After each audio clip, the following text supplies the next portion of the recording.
of the two teams and the fans from actually India and abroad. It will be a great trophy, a great event. All the best, of course.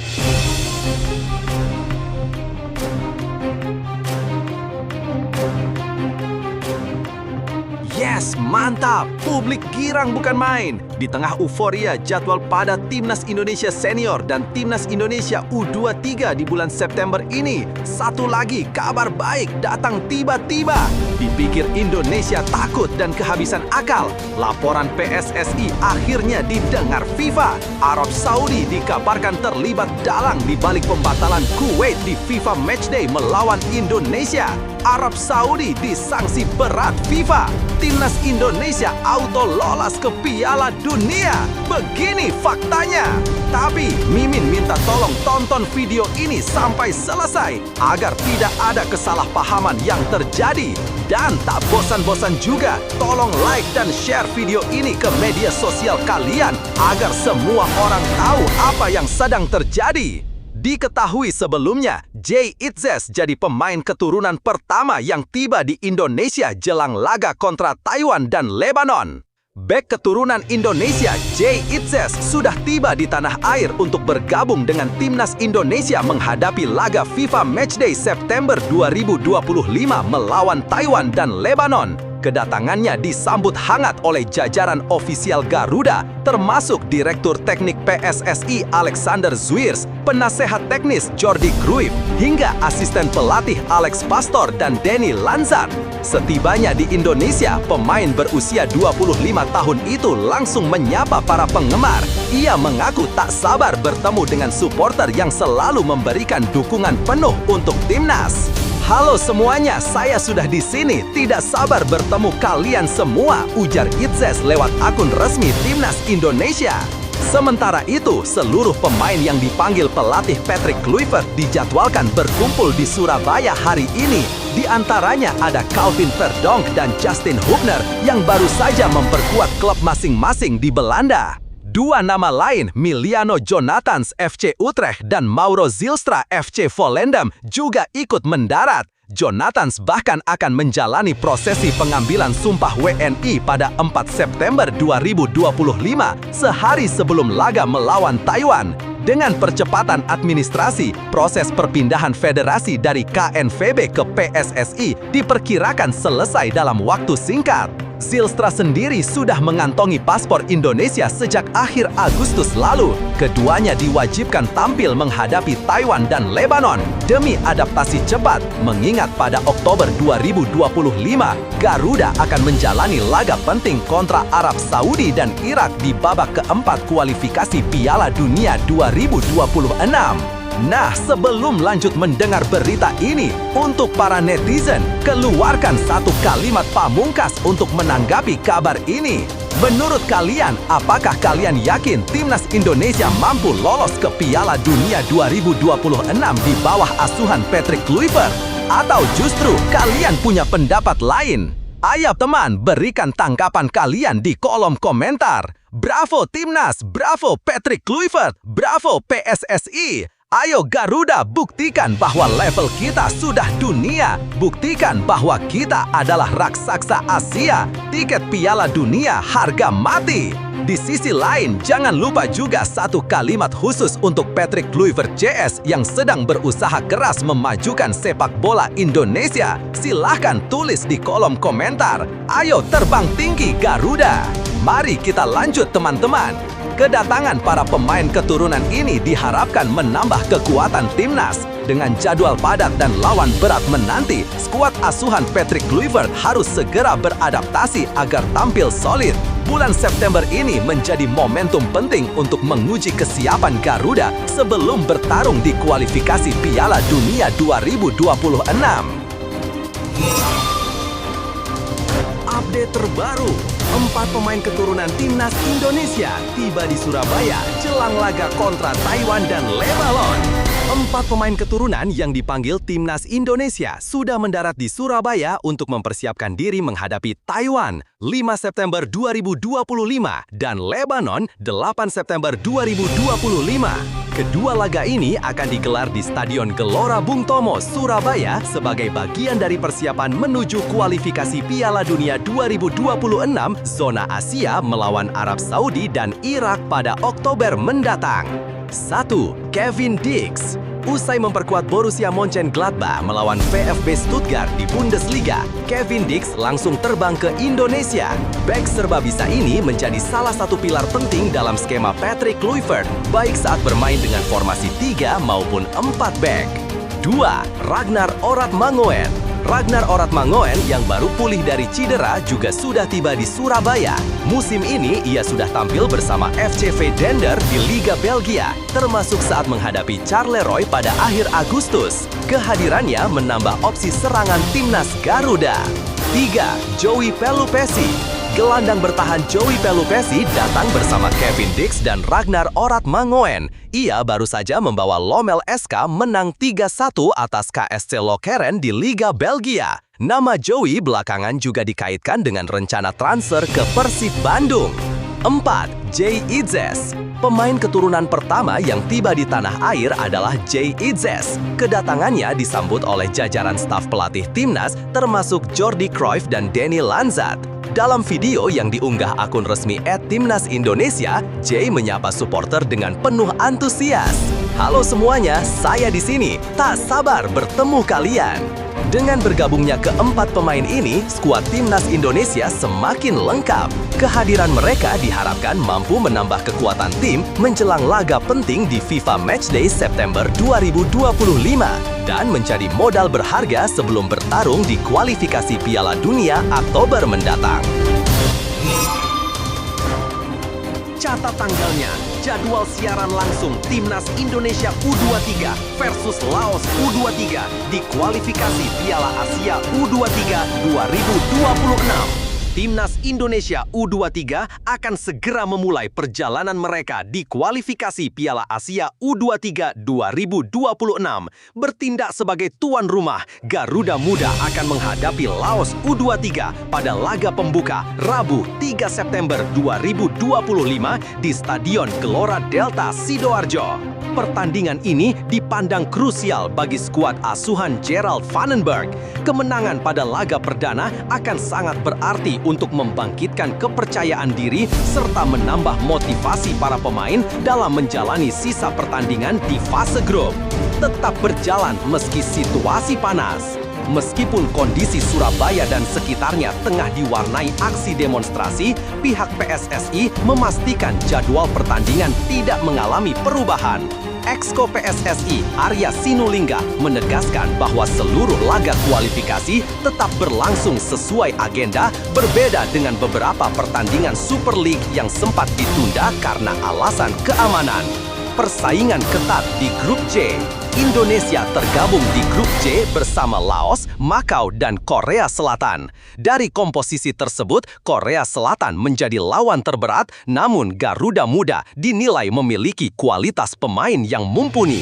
Nama-nama seperti Dion Marks, Kadek Arel, Hoki Caraka, Jens Raven, hingga Rafael Struijk dipercaya mampu menjadi andalan di lini masing-masing. Media Vietnam bahkan menyebut Indonesia sebagai penantang utama Korea Selatan dalam perebutan posisi puncak grup.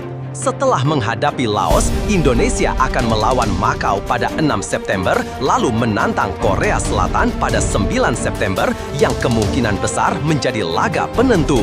Dengan dukungan penuh supporter di Gelora Delta, Indonesia menargetkan langkah mulus menuju putaran final hanya juara grup dan 4 runner-up terbaik dari total 11 grup yang berhak melaju ke Piala Asia U23 2026.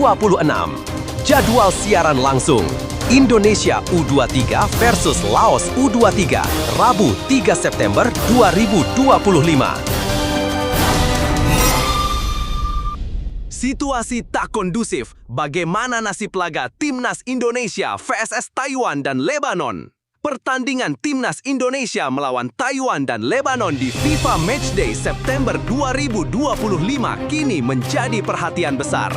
Pasalnya, kondisi di Indonesia sedang memanas akibat aksi demonstrasi yang terus terjadi di berbagai daerah. Skuad Garuda dijadwalkan menghadapi 2 laga uji coba internasional di Stadion Gelora Bung Tomo, Surabaya. Pertandingan pertama melawan Taiwan digelar pada Jumat 5 September 2025, disusul pertemuan dengan Lebanon pada Senin 8 September 2025. Walau hanya berstatus uji coba, duel ini penting bagi Timnas Indonesia sebagai persiapan menuju babak keempat kualifikasi Piala Dunia 2026 zona Asia. Pada bulan Oktober mendatang, pasukan asuhan Patrick Kluivert akan berhadapan dengan Irak dan Arab Saudi. Ancaman penundaan. Dengan kondisi nasional yang belum stabil, muncul pertanyaan apakah kedua pertandingan tersebut tetap bisa digelar sesuai rencana. Hingga kini, PSSI belum memberikan keterangan resmi terkait kemungkinan perubahan jadwal atau lokasi laga. Aturan FIFA. Mengacu pada regulasi FIFA, terdapat ketentuan khusus mengenai situasi darurat atau force majeure. Pasal 3 ayat 12 menegaskan bahwa jika terjadi kendala terkait venue, konfederasi dapat menjadi mediator sebelum FIFA mengambil keputusan akhir. Selain itu, pasal 1 ayat 5.4 menyebutkan bahwa pertandingan yang batal atau tidak dimainkan kecuali karena force majeure yang diakui FIFA berpotensi menimbulkan sanksi disiplin bagi federasi terkait. Bahkan, FIFA dapat memutuskan agar pertandingan diulang di lain waktu. Menunggu kepastian. Kini, publik menunggu langkah resmi dari PSSI maupun FIFA terkait keberlangsungan laga tersebut. Apalagi, selain FIFA Matchday, Indonesia juga akan menjadi tuan rumah kualifikasi Piala Asia U23 2026 pada awal bulan depan. Situasi ini membuat perhatian semakin besar tertuju pada stabilitas penyelenggaraan pertandingan sepak bola di tanah air. Jadwal siaran langsung Timnas Indonesia U23 di kualifikasi Piala Asia U23 2026, Korea Selatan jadi lawan penutup. Timnas Indonesia U23 tengah bersiap menghadapi perjuangan di ajang kualifikasi Piala Asia U23 2026. Skuad Garuda Muda berada di grup C bersama 3 tim lain, yakni Laos U23, Makau U23, serta Korea Selatan U23 yang menjadi lawan terberat di fase grup. Indonesia U23 berada di pot 2. Saat pengundian berlangsung, Indonesia U23 ditempatkan di pot 2. Hasil ini cukup mengejutkan karena pada edisi 2024 lalu, Garuda Muda berhasil menembus babak semifinal. Namun, sistem penentuan pot kali ini mengacu pada performa di 3 edisi terakhir turnamen, bukan hanya edisi terakhir.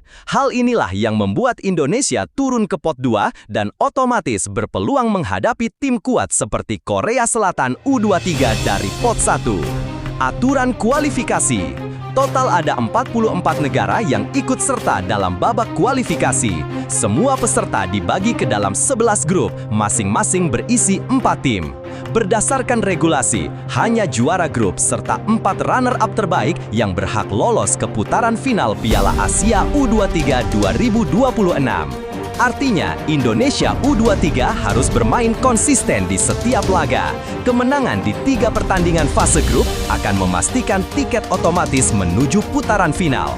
Namun, andai hanya mampu menang atas Laos dan Makau, sementara gagal melawan Korea Selatan, peluang Garuda Muda masih terbuka lewat jalur runner-up terbaik. Tantangan untuk Garuda Muda. Skuad asuhan Gerald Vandenberg harus fokus penuh di setiap pertandingan. Dukungan publik Sidoarjo, Jawa Timur yang menjadi tuan rumah grup J tentu akan menjadi energi tambahan bagi para pemain muda Indonesia. Berikut jadwal siaran langsung Timnas Indonesia U23 di kualifikasi Piala Asia U23 2026, tayang di Indosiar. Rabu 3 September 2025, 19.30 WIB. Indonesia U23 versus Laos U23. Sabtu 6 September 2025, 19.30 WIB. Indonesia U23 versus Makau U23. Selasa 9 September 2025, 19.30 WIB. Indonesia U23 versus Korea Selatan U23. Dengan persiapan matang serta dukungan penuh dari supporter, Garuda Muda diharapkan mampu memberikan hasil terbaik dan melangkah ke Piala Asia U23 2026.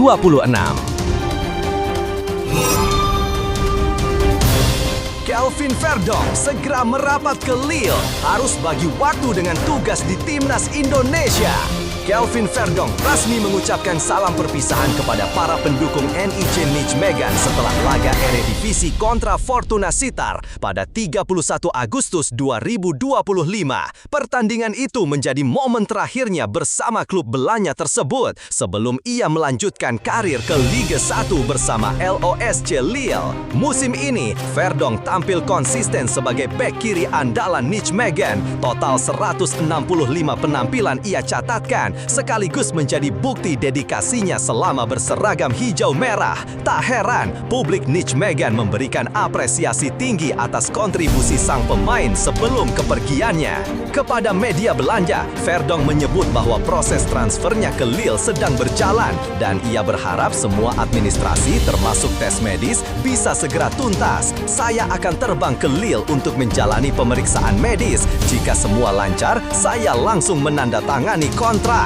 Namun, waktu Verdong sangat terbatas. Setelah urusan transfer selesai, ia dijadwalkan segera terbang ke Surabaya untuk bergabung dengan Timnas Indonesia yang tengah bersiap menghadapi laga internasional. Saya ingin mengakhiri masa saya di NIC dengan cara terbaik, yaitu bermain penuh semangat di laga terakhir, tambahnya. Bek berusia 28 tahun itu juga mengungkapkan sudah berdiskusi dengan pelatih NIC soal keputusannya. Meski sang pelatih masih membutuhkannya di lini belakang, Verdong menilai saat ini adalah waktu yang tepat untuk keluar dari zona nyaman dan mencari tantangan baru. Saya punya hubungan baik dengan pelatih, tapi saya merasa siap untuk langkah berikutnya dan Liga 1 adalah kesempatan besar bagi saya. Kepindahan ke Lille menjadi babak baru dalam karir Verdong. Selain membuka jalan lebih luas di Eropa, ia juga tetap berkomitmen penuh untuk memberikan yang terbaik bagi Timnas Indonesia dalam setiap kesempatan.